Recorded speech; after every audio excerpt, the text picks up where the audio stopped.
I think A Tale of Our Time is a story or a media that has withstood numerous different decades. So if you look at The Fifth Element, it came out in 97. Initially, it was kind of panned by critics and everybody thought it was going to bomb a bit. And since then, it's become a bit of a cult classic. People are rewatching it now and still thinking that it holds a good message, that it's held up with its cinematography up until this point and still getting a good message out of it.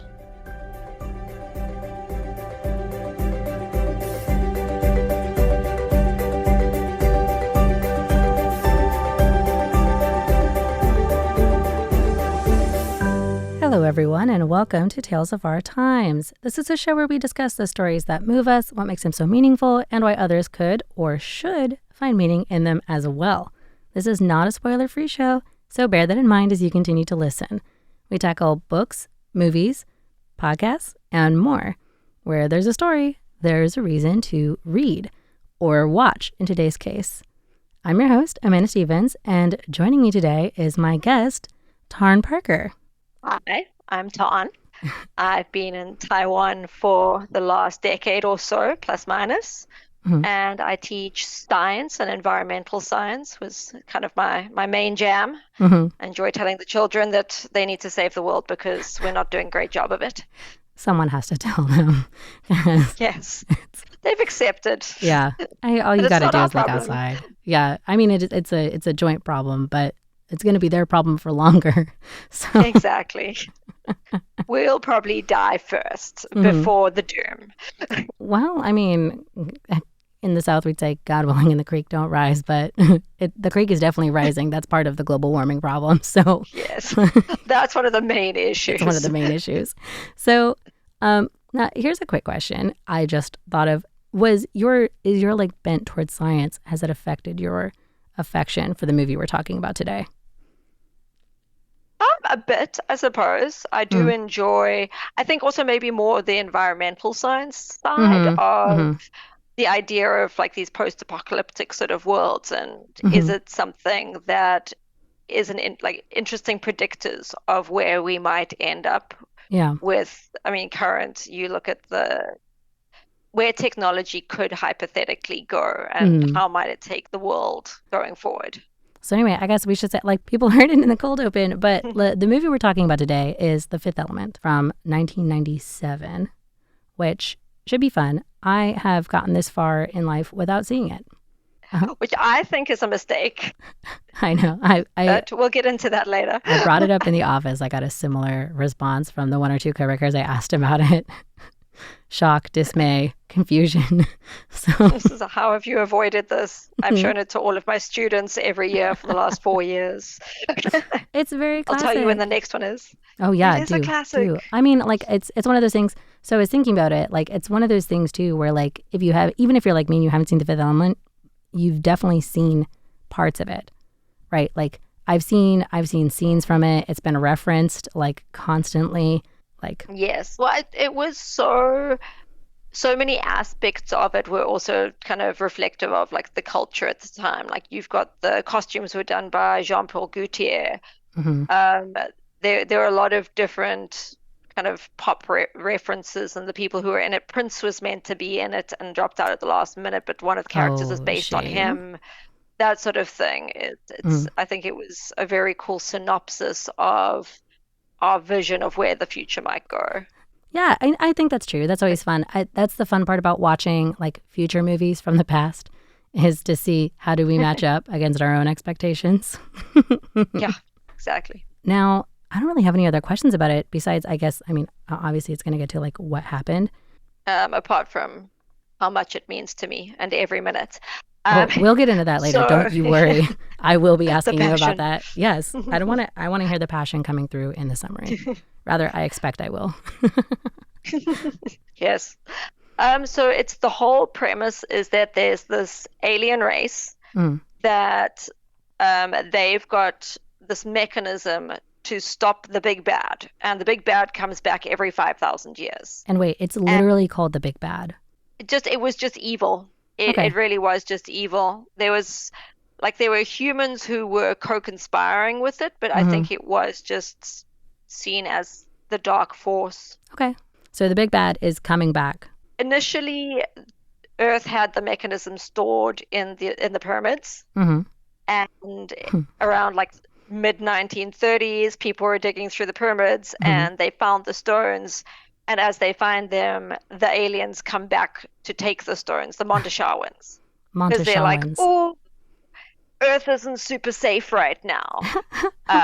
1930s, go Yeah, figure. fair. That very good call on that one because it was about to get a lot less safe. Exactly. Or you would have had some like random European eating Mm. the Egyptian remains. And now, for people Um, out there, that actually did happen. You could look it up, but this isn't the time to talk about it. So, it's pretty gross. mm-hmm. So yeah, so the aliens come back, and the priests who are meant to be looking after the mechanism to Mm-hmm. save Earth, then like it gets carried on throughout their line Mm-hmm. until the 23rd century, so like 300 years later, and the big bad's here. So Earth's done its thing, and everything's very sci-fi, very kind of gritty, grungy Earth with Mm-hmm. lots of high rises, and we're all living in layers of the atmosphere and things like that. The Mondashawans are like, it's cool, big bad's back, we'll bring you the Yeah, mechanism. we actually do But have a plan for this. yeah, we're good. We've got this. And then as they're approaching Earth, they get attacked. Wow. And yeah, everything goes badly, and they think that they've lost the mechanism. And what they manage to salvage is this piece of DNA, but it's like Mm-hmm. really crazy DNA. So they use their fancy gene splicing mechanisms and they create a being out of it. Mm-hmm. And that's Mila Jovovich's character, Lilu. Okay. So, And so she Lilu gets is described. one element.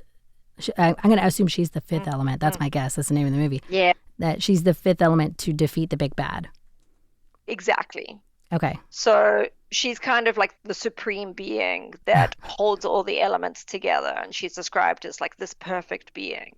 But as she kind of becomes animated, she obviously freaks out because Yeah. she wasn't expecting to wake up in like a glass case with military people looking at her. Mm-hmm. So she escapes and she ends up jumping into the cab of Corbin Dallas, who's Bruce Willis's character. Mm-hmm.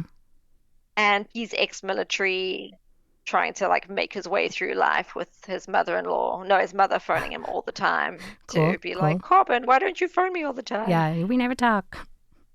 Exactly. And Lilu jumps into his cab, and he initially was going to give her over to the police, but then he decides to help her. So he takes her back to his apartment. The priests find her there, Mm-hmm. And the priests, we're and always on the they, priest side, right? yes, the priests are good people. Like Okay. they genuinely just want to figure out how to save Earth. I'm sorry. This is a burning Mm. question. Do the people who shot up the ship know that it was en route to stop the big bad? Yeah, so the person who's like overseeing that is Gary Oldman's character, Uh huh. Zorg. So, So he's kind of like the Elon Musk uh huh. of the 23rd century, and he's Oh, got his little cool. robots and everything. And the big bad was like, we can make a deal together. You can get whatever's left. Oh, okay. So that's why. And Because in my mind, I was like, I feel like everybody should actually be like, if there's one thing that everybody works for, it's to make sure that like the big bad doesn't like destroy Earth or the universe or whatever. So okay, but he's yeah, made like a secret evil deal in the background, so he's working with the big bad. because Okay, he thinks he'll get something out of the big bad, because he'll be fine, and because he's as smart yes, and a businessman. that always works, and businessmen never get Exactly. in trouble, and big bads are super trustable. Actually, okay, I'm They're just sorry. misunderstood. Yes, so Lilu meets up with the priests along with Bruce Willis, and Mhm. I assume they make a plan. Yeah, so they now need to find the four other stones. Hmm. And they know that the stones are going to be on another planet where there's this big festival happening. Hmm. So they manage to sneakily fake win a competition, because then the military's kind of in cahoots with them of like, oh, okay, we can get you there. But the priests are still trying to kind of jump in on the action because they think they can do it better. So everybody winds up on the festival planet, and they figure out that the stones are actually in this blue alien that sings really, really well. And there's a very cool fight scene where she's singing and Lilu's fighting the bad guys. And the bad And guys are it, with Zorg? yes, and then everybody gets shot up in the middle of this fight scene and everything goes pretty badly. Mm-hmm. And then they figure out that the stones are inside the alien opera singer. Oh, God. Oh. Okay. So they have to dig Bad those plan. out because she gets shot. So it wasn't going well for her anyway. Okay. She's Um, dead when they do this. yes, I Okay. think I don't think she was alive. And she, like, her song is very cool. She does this opera song, and apparently the actress who did the singing, they Mhm. thought they were going to have to do a lot of computer kind of alteration of her Yeah. voice, and she actually managed to hit most of the notes, and it's very cool if you want to listen She's to like, it. I'm actually just that good. I've actually heard it in Yeah, memes and stuff. So I know that part. yes, yes. So they get the stones and they get Lilu, and then she's trying to learn like Earth's history on the Mm-hmm. way to put the stones into the places on the pyramid where they need to go to Mm-hmm. stop everything from big batting. Yeah. Um, and they pick up some people along the way who are very funny. There's Chris Tucker's character is great, who was meant to be Prince, but Prince Mm-hmm. bailed. And then she's reading the whole history of Earth and she gets to war.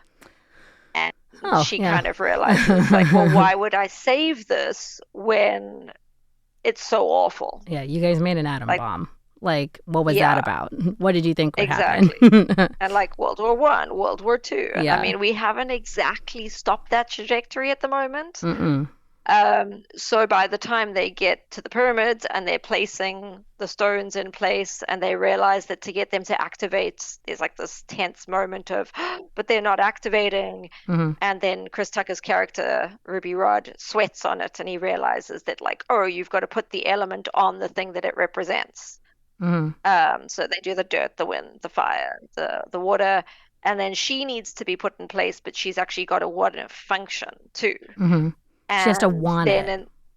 exactly, Okay. and she's so kind of She's like, wow, you guys heartbroken kind of about suck, though, actually. I don't know if this is. Maybe it is exactly. okay if you guys just, like, stop. Yeah, what's the point of like all of this pain Mm-hmm. if it's just going to continue? And then the whole big message is love. And Corbin's like, but love, Bruce Willis's character. Mm-hmm. And then she realizes that, well, all of this might be worth it because love. Mm-hmm. And then little mechanism works and the world is saved and everybody is happy. The end. Yeah. Well, it's a very neat end. It's very well buttoned up. Yes.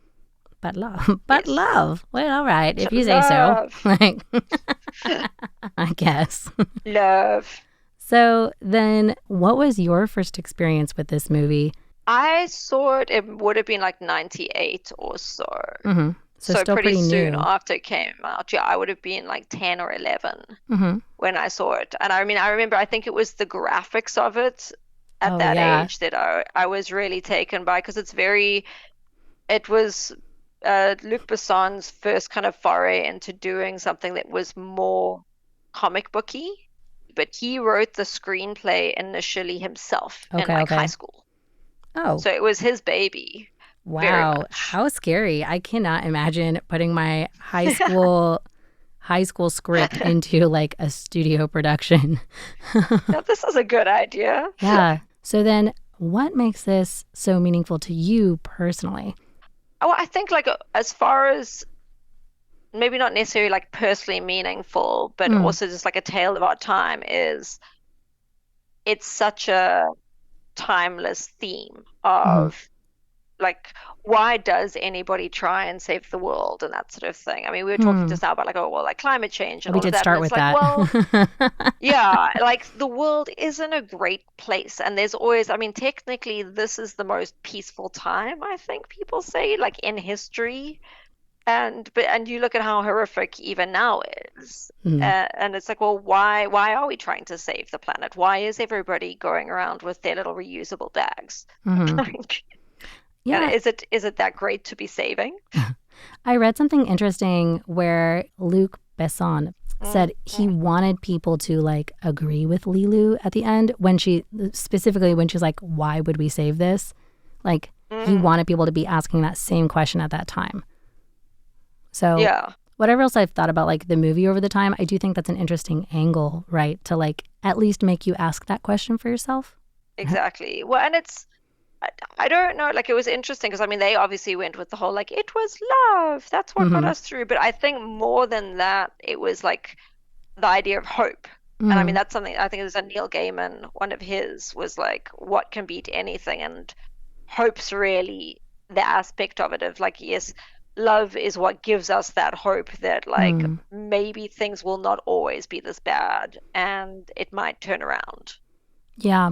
Like perhaps if it were remade, that might be another story. Because also, I Mm. think like extrapolating from that too, and let me ask you a question first before I go further. Corbin, yes. Dallas Corbin. Okay. So when Dallas Corbin says like, oh, well, it's love, is he referring to like romantic love? Yes. Uh I mean huh. by then he's fallen for her because she is the perfect supreme being. That's true. And And she's she's the very perfect cool. supreme being and she still has roots. And I can't get over that. Like, why, why couldn't they just give her a Why? solid dye job? Like, just Why is that go what all the happened in way. the DNA machine? Why is the DNA machine so rude? But yeah, so she's perfect. So he's talking about romantic love, but like, I think there are ways to like extrapolate that, right? Like that's why a lot of like not I can't speak for myself, but if we go like the climate change route, right? Like that's why a lot of people are motivated to do stuff, not necessarily for yourself, though of course you benefit from fixing the environment, but like thinking about your kids, the next generation, or like the other animals that are just kind of stuck here with Mm, us, right? Like a general humanity, yeah. all those other things, Well, like I think is also a yeah, like motivator. community, Community is a good word which for it. is yeah, kind of what we're losing, I think, a lot now Hmm. is Like that sense of like just doing it because it's the good how thing to you do. feel people should be treated. Yeah. Or I guess, you know what? This is actually how I want to say it. Like, instead of doing like, well, it was hard for me, so it has to be hard for you, trying to take the approach of Mm, like, it was hard for me, so I don't want other people to have that experience. yeah, Right? exactly. Of like just because you've been through it doesn't mean that they necessarily should. Like, this doesn't have to be the Yeah. thing that we all must live through. Like, we could try to reverse it. Yeah. There are ways we could do that. So, yeah. Yeah. And then maybe they can work on the next problem. Mm-hmm. Yeah. And I mean, I think ultimately that's why I like the idea of like making you ask that question. Not because I'm a nihilist. I'm actually like pretty Mhm. optimistic, but like if you can ask yourself the question of like why would I bother to save it? Hopefully you come out on the other end with an answer that you find very motivating. So Mm, so I guess that's your personal meaning. mm. That's also the meaning you think other people could find in it as well. Yeah, and I mean, like you say, I like that it wasn't just a given of course we should save it because love. It was like a very real sort of scene of, oh wait, she's kind of right. This does suck. Everyone else is sitting there like Elon Musk blew up your spaceship the first time around and made a business deal with the big bad. So The only reason you're here is because genetic modifying it things. didn't even fix your hair. So, like, yeah, like anyway, getting you to that point is, you know, could be form. I guess I'll settle on the word formative, whether or not that ends up Mm, being good or bad for you. Formative. So yeah. we are almost out of time, but before we go, I like to end every episode by asking you the question: if you could give The Fifth Element a one-phrase subtitle of your very own, what would that be? Ooh. Um, I mean, like something to the point of like, what's the point of the world, or like, why is Hmm. What's worth saving? Something like that. yes. Yeah, ooh, yeah, there we go. What's worth saving? I like that. Okay. Yeah. So we'll stick with that then. Yes. Yeah. The fifth element. What's worth saving? Well, because we spent a long time debating that. What, and why. So, Exactly. which actually, you know what? Luke would be proud. That's what he wanted. I think he would be. Yeah. Exactly. We debated. He We wanted us to we debate. did his He achieved question. it. Well, thank you, Tard, for coming on today. I had a lot of fun talking about this. It's nice to actually like know the continuum of what happens. All I've seen are like little bits and Yes. pieces. So putting it all together is very good. But unfortunately, we are out of time for today. So thank you all so much for listening. This has been Tales of Our Time on Radio Taiwan International. I've been your host, Amanda Stevens, with my guest, Tarn Parker. Pleasure. And I hope you enjoyed learning more about The Fifth Element. What's worth saving? A tale of our time. We'll see you next time.